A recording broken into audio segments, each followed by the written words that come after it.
চিৰাঙৰ বিজনীত ১ নং ধলাদণ্ডাত বনৰীয়া হাতীৰ পৰা প্ৰাণ ৰক্ষা এটা পৰিয়ালৰ। চিৰাং জিলাৰ বিজনী ভাৰত-ভূটান সীমান্তৱৰ্তী ১ নং ধলাদণ্ডা গাঁৱত বুধবাৰে নিশা বনৰীয়া হাতীয়ে উপদ্ৰৱ চলাই গাঁওখনৰ নিবাসী দিন হাজিৰা কৰি জীৱন নিৰ্বাহ কৰা শ্ৰমিক চমেন সিংহৰ দুটাকৈ গৃহ ভাঙি লণ্ডভণ্ড কৰে। বনৰীয়া হাতীয়ে বাসগৃহত মজুত থকা ধান চাউল খাই বিনষ্ট কৰে। উল্লেখ্য যে চমেন সিংহৰ পৰিয়ালে শুই থকা অৱস্থাত বনৰীয়া হাতীয়ে বাসগৃহত উপদ্ৰৱ চলায়। ফলত কোনোমতে বনৰীয়া হাতীৰ পৰা প্ৰাণ ৰক্ষা পায় চমেন সিংহৰ পত্নী আৰু 2 সন্তান। পৰিয়ালটো থকা গৃহ আৰু ৰান্ধনী গৃহ সম্পূৰ্ণকৈ ভাঙি লণ্ডভণ্ড কৰে বনৰীয়া হাতীয়ে। News desk Bijni first 24।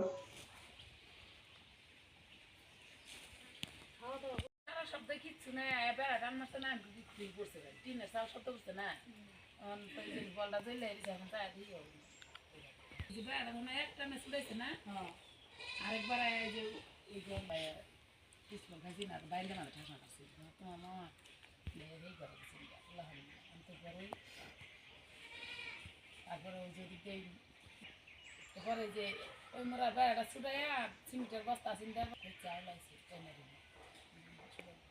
ধানের বস্তাটা বয়ে আসছিল না চোখে নজর পড়ছে ইন্ডা ঘুরে বেড়া গিটা না ছুটাই ধানের বস্তাটা নিয়ে যায় তোমার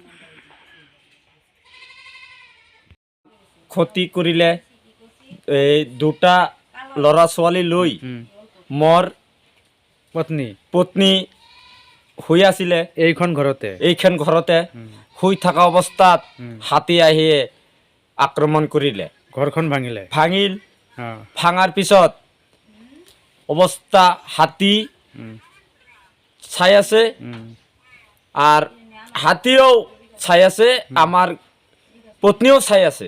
কোনোমতে বাচিল কোনো মতন ভেড়া ঘোড়া ভাঙি